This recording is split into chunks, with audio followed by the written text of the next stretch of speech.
खुश आमदीद दोस्तों, मैं हूं इब्तिसाम जाहिद और आप देख रहे हैं मेरा यूट्यूब चैनल। शुरू करते हैं आज की कहानी। मौसम सरमा की एक खुनक सुबह थी। सर्दी काफी बढ़ चुकी थी। कुछ देर पहले बर्फीली हुआ के झक्कड़ चल रहे थे, फिर काले बादलों से आसमान ढक गया। अजीब नजारा था और मुझे स्कूल जाना था। अम्मा की तबीयत ठीक न थी, तभी मैं नाश्ते के लिए नान लेने अकेली ही तन्नूर पर चली गई। ये तन्नूर हमारे मोहल्ले की एक बेवा औरत चलाती थी और खुद अपने हाथ से नान लगाती थी। वहां पहुंची तो एक लड़का पहले से मौजूद था, वो भी नान ले रहा था।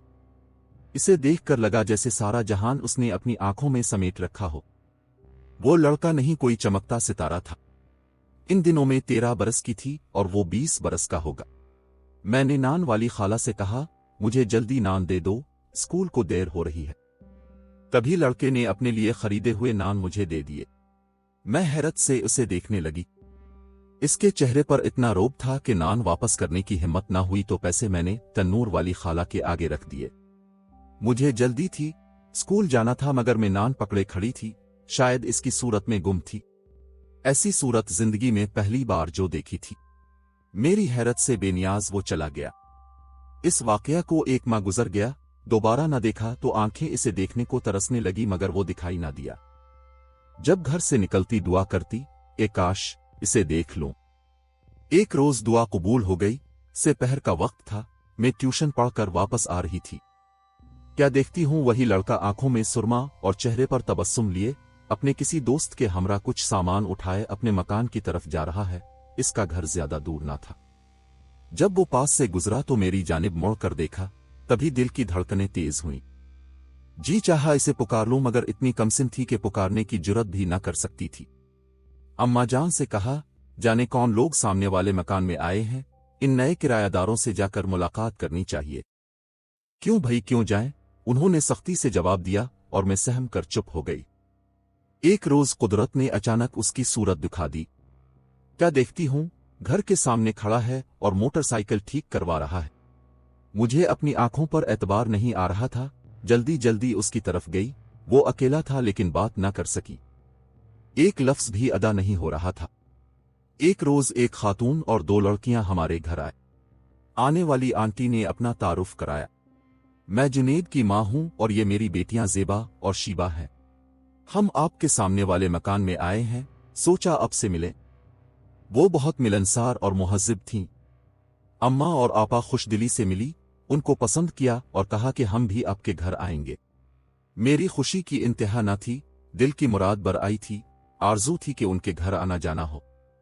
एक बात नोट की कि वो मेरी जानिब तवज्जो और दिलचस्पी से देखती थीं। शीबा ने मुझसे दोस्ती कर ली और घर आने का अहद लिया। हफ्ता बाद अम्मा ने कहा, हमसायों से मिलकर आते हैं। मेरी खुशी की इंतहा न रही, जल्दी से तैयार हो गई। मैं और अम्मा गए। उन्होंने बड़ी आवभगत की। हम वहां कुछ देर बैठकर आ गए। दिल था कि इस मकान की दहलीज पर रह गया था। मैट्रिक के इम्तिहान होने वाले थे। मैं पढ़ाई में मसरूफ थी, लेकिन शीबा रोज आ जाती। मैं पढ़ाई छोड़कर इससे बातें करने लगती। खुदा खुदा करके पर्चे हो गए तो एक रोज उसने कहा, हम तुम्हारा रिश्ता जुनेद भाई के लिए मांग रहे हैं, तुम्हारी क्या मर्जी है? क्योंकि भैया का ख्याल है कि किरण की मर्जी जरूर मालूम करनी चाहिए।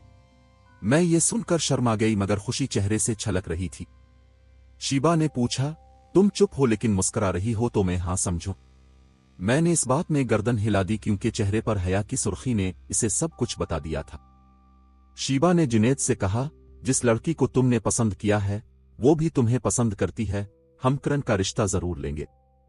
अम्मा अपनी हर बात मेरी बड़ी बहन के सलाह व मशवरे से करती थीं और आपा जो शादीशुदा थीं हमारे घर की ऊपर वाली मंजिल पर रहती थीं। जब जुनेद की अम्मा रिश्ता लाई तो अम्मा ने आपा से मशवरा किया और फिर उन्होंने लड़के को बुला लिया। कुछ देर बातचीत की। उनको जुनेद बहुत पसंद आया। उन्होंने बाबा से बात की। बाबा खासे बूढ़े थे, कहने लगे, बेटा जैसी तुम लोगों की मर्जी, मैं क्या कह सकता हूं, खुद ही देखभाल कर लो। बहनोई ने भी जुनेद को जांचा परखा, फिर अम्मा को कहा, लड़का अच्छा है, फौरन हाँ कर दें और साथ ही निकाह कर दें। जो मैं सोच भी ना सकती थी वो हो गया। पहले दिन बात पकी हुई और हफ्ता बाद मेरा जुनेद से निकाह हो गया। शुरू में ससुराल वाले बड़े तहाइफ लेकर आते। कुछ अरसा बाद उन्होंने मुतालबा किया कि रुखसती कर दें। इस बात पर बहनोई साहब ने कहा कि 4 साल का अपने अहद किया था, अभी तो 2 साल गुजरे हैं। मेरे ससुर गरीब आदमी हैं, उनकी आमदनी का कोई खास जरिया नहीं है। अच्छी रकम का बंदोबस्त कर रहे हैं ताकि जहेज बना सकें। कुछ जहेज बन जाए तो लड़की को रुखसत कर देंगे। लेकिन उन्होंने ही इसरार किया कि हमको जहेज की जरूरत नहीं है, हमको बगैर जहेज के रुखसती दे दें। इसके बाद कुछ लोगों ने ये बात फैला दी कि वो लड़की को बया कर ले जाएंगे और फिर तलाक दे देंगे। तब मेरे घर वाले बेहद परेशान हो गए। इस वजह से बहनोई ने मेरे हक महर में 50,000 के इजाफे का मुतालबा कर दिया। इस बात पर वो लोग बददिल हो गए और पीछे हो गए। अब असल परेशानी का शिकार में और जुनैद थे, क्योंकि हमें एक दूसरे से जुदाई मंजूर न थी। शीबा ने मुझे अपने भाई का खत ला कर दिया, जिसमें लिखा था, पार्क में मिलो। मैं सहेली के घर जाने के बहाने पार्क में आ गई और इससे मिली। सलाम के अल्फाज भी मुझसे अदा नहीं हो रहे थे। वो जाने क्या क्या कहता रहा, लेकिन मैं एक बात का भी जवाब न दे सकी, बस उसके चेहरे की तरफ देखती रही। जब कहा, क्या बात है, तुम इतनी खामोश क्यों हो? देखो किरण, अगर तुम्हारे घर वालों ने रिश्ता न दिया तो मेरे घर वाले तलाक पर तुल जाएंगे और हम बिछड़ जाएंगे। मैं बहुत कुछ कहना चाहती थी, मगर कहा तो बस इतना, और मिल जाएगी लेकिन मुझसे ना मिलेगी। हाँ, तुम परी हो, लेकिन अहद करो मुझे धोखा ना दोगी। अहद करो तुम कभी मुझे धोखा ना दोगे। उसने मेरे सर पर हाथ रखकर कसम खाई कि कभी धोखा ना दूंगा। कुछ देर बाग में बैठकर हम आ गए तो मेरे दिल को सुकून मिला। इस पहली और आखिरी मुलाकात के बाद मुझ बदकिस्मत पर वो क़यामत टूटी के कलम लिखते हुए और हाथ रकम करते हुए कांप रहे हैं। ये वो दिन था जब ज़लज़ला आया था। सुबह का वक्त था। मैं अपने घर की खिड़की से इसके दरवाजे की समत देख रही थी। मेरी आंखें इसका दीदार करना चाहती थीं। अचानक जमीन के अंदर इस कदर खौफनाक गड़ाहट सुनाई दी कि मारे दहशत के मेरी चीख निकल गई। मुझे कुछ होश नहीं रहा कि क्या हुआ। घर, मकानात, पहाड़, सभी कुछ जमीन बोझ था। खाक, खून, पत्थर, चीखें और सिसकियां। मैं कुछ देख सकती और ना सुन सकती थी। जब होश आया तो कायनात बदल गई थी। मेरा कुछ भी मेरे पास न था। घर वाले कहाँ गए खबर नहीं। मैं एक गाड़ी में थी और मेरे इर्द गिर्द अजनबी चेहरे थे। वो जाने कहाँ मुझे ले जा रहे थे। ये लोग बर्दा फरोश थे, मेरे अलावा और भी लड़कियां उनके हाथ लगी। ये हमें उठा लाए और फरोख्त कर दिया। फिर हम ऐसी जगह पहुंचा दी गईं कि जिसका नाम लेते हुए शुरफा घबरा जाते हैं। ये लाहौर का इलाका था जहां हसन फरोशी और जिस्मों का कारोबार होता था। मुझे भी इन जालिमों ने इसी जहन्नम में धकेल दिया। शुरू दिनों में मुझ पर किया गुजरी है, ये ना ही लिखूं तो बेहतर होगा, क्योंकि मेरे वालिदैन अगर जिंदा होंगे और वो ये हाल पढ़ लेंगे तो उन पर एक और कियामत भी गुजर जाएगी। जहां मैं थी वहां रोज ही खरीदार आते थे और हमको सजा संवार कर उनके हवाले कर दिया जाता था। मेरे साथ वाले कोठे पर जिस बेगम का ठिकाना था, इसमें उसकी 4 नाम निहाद बेटियां रहती थीं, जिनसे वो दौलत कमाती थी। इन लड़कियों में से एक का नाम मदीहा था और वो भी मेरी तरह मुसीबत की मारी थी। इस लड़की से मेरी दोस्ती हो गई और अक्सर जब फरागत होती हम मिल बैठकर दुख बांट लिया करती थीं। एक दिन खिड़की से मैंने अपनी इस सहेली मदीहा को बुलाया तो मैं ये देखकर हैरान रह गई कि सामने ही सोफे पर जुनैद बैठा था। मेरी आंखें धोखा नहीं खा सकती थीं। भला मैं कैसे इसकी सूरत भुला सकती थी जिसकी सूरत मेरे दिल में बसी थी। बड़ी मुश्किल से खुद पर काबू पाया। अपने आप को कैसे जाहिर करती, इस बात का भी हौसला नहीं था, लेकिन मैं उसकी मनकूहा थी। मेरा इसके साथ निकाह हुआ था और तलाक भी ना हुई थी।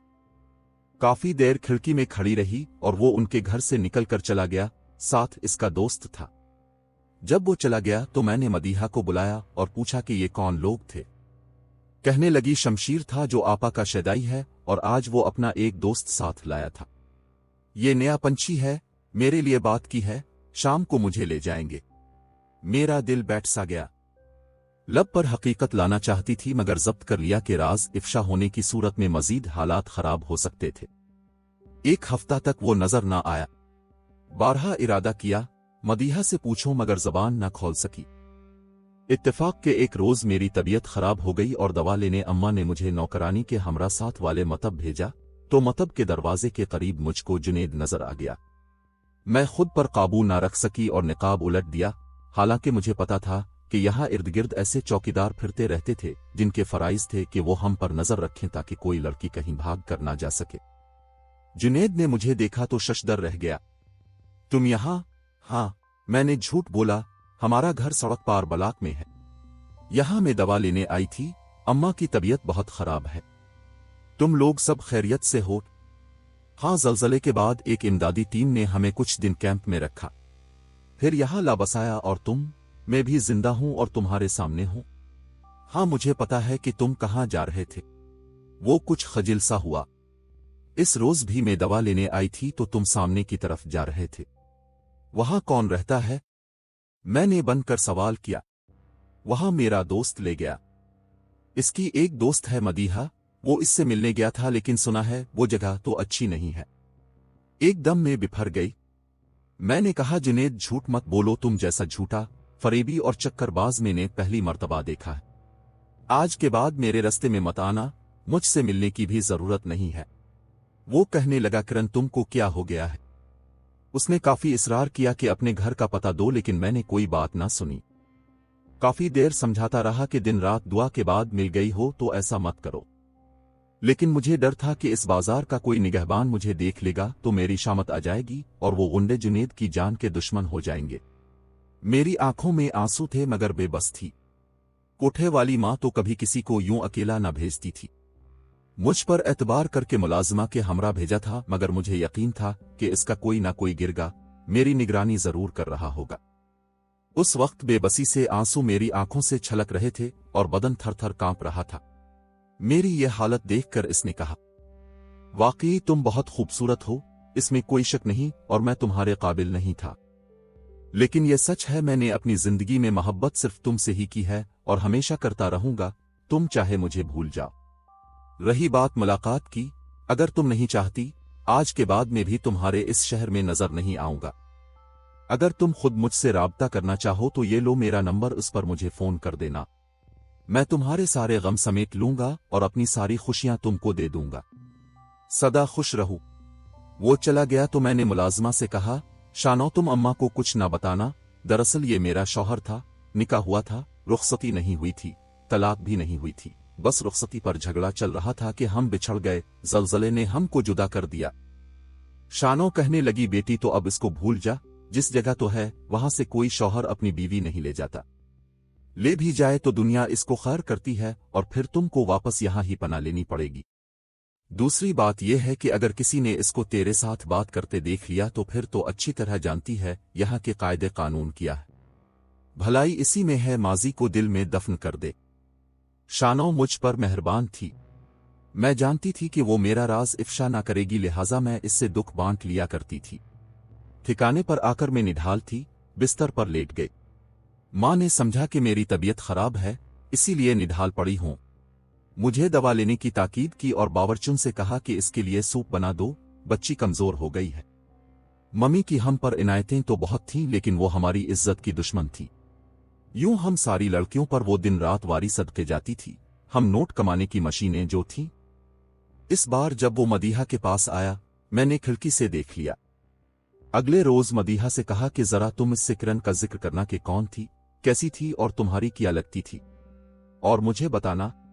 مدیحہ نے مجھے بتایا کہ وہ تمہاری بہت تعریف کرتا ہے، کہتا ہے کہ اگر دنیا والے مجھے ساری دولت، ساری خوبصورت لڑکیاں دے دیں تو وہ ایک طرف اور کرن ایک طرف، میں ان سب کو ٹھوکر مار دوں گا۔ وہ تم سے بہت محبت کرتا ہے۔ دراصل اس جگہ وہ تم کو ڈھونڈنے کی غرض سے آیا تھا، کیونکہ اسے پتا چلا تھا کہ وہ ویگن والے اس زلزلہ زدہ جگہ سے جو لڑکیاں لے گئے تھے، وہ لڑکیاں انہوں نے کوٹھوں کی زینت بنا دی تھی۔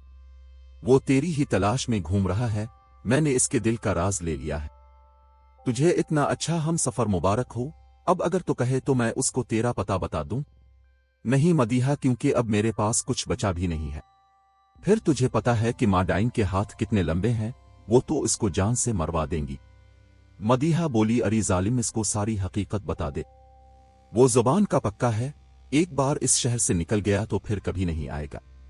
میں خوف سے اس وقت نہ بتا سکی، مگر سوچتی تھی کہ بتا دوں۔ یہ سوچنے میں شاید میں نے بہت دیر کر دی، اب 6 سال ہونے کو ہیں کہ پھر اس کی صورت نہیں دیکھی۔ کئی بار فون پر رابطہ کرنا چاہا مگر نہ ہو سکا، شاید اس کا نمبر بدل گیا और शायद वो अब किसी और बाजार में मुझे तलाश कर रहा हो। मेरी कैफियत इस गम में ऐसी हो गई कि फिर कभी लबों पर मुस्कुराहट ना आ सकी। सब कहते थे इसे क्या हो गया है, रंग पीला और में हड्डियों का ढांचा रह गई। तब किसी ने मां को कहा कि इसको मजार पर ले जाओ तो ठीक हो जाएगी। मां दीगर लड़कियों के हमरा मुझे मजार ले आई। क्या देखती हूं कि वहां एक लड़का लंबी दाढ़ी, लंबे बाल बखेरे, बिल्कुल कमजोर, लकड़ी की मानिंद गले में जंजीरें डाले, बोसीदा लिबास में बैठा है, जैसे होश व हवास खो चुके हो। वो किसी को जानता था और ना पहचानता था। लोग इससे दुआ कराने आते, वो बस हाथ उठाकर सर हिला देता था। इसके साथ इसका कोई दोस्त बैठा था जो सेहतयाबी के लिए इसको इस दरबार लाया था। इसकी ज़बानी मालूम हुआ कि इसकी मनकूहा को कुछ गुंडे ज़लज़लाज़दा इलाके के एक गांव से उठाकर लाए थे और बाजार की जीनत बना दिया।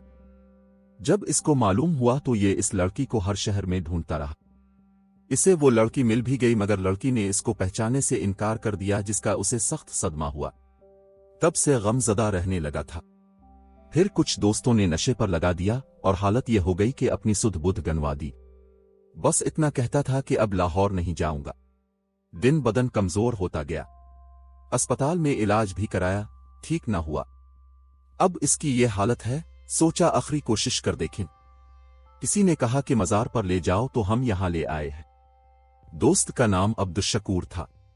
मैंने तमाम किस्सा सुना, फिर अकीदत से दोजानू होकर इस शख्स के सामने बैठ गई कि यह बुजुर्ग मेरा ही जुनेद था।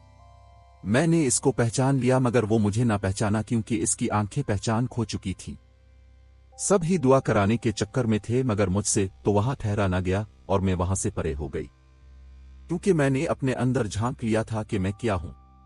काश इस वक्त में हकीकत जुनेद को बता देती, फिर जो होता देखा जाता। मगर इस वक्त में 16 बरस की थी, अक्ल थी और ना हौसला था। मैं खौफजदा हिरन की मानिंद वहशी इंसानों की शिकारगाह में थी। हर दम दुआ करती हूं खुदा करे वो ठीक हो जाए। अपनी बदनसीबी का रोना बहुत रू चुकी, मगर अपनी बुज़दिली पर मैं खुद को भी मुआफ नहीं करूंगी। कैसी लगी आज की कहानी, कमेंट बॉक्स में जरूर आगाह करें। मुझे दीजिए इजाजत। खुदा हाफिज।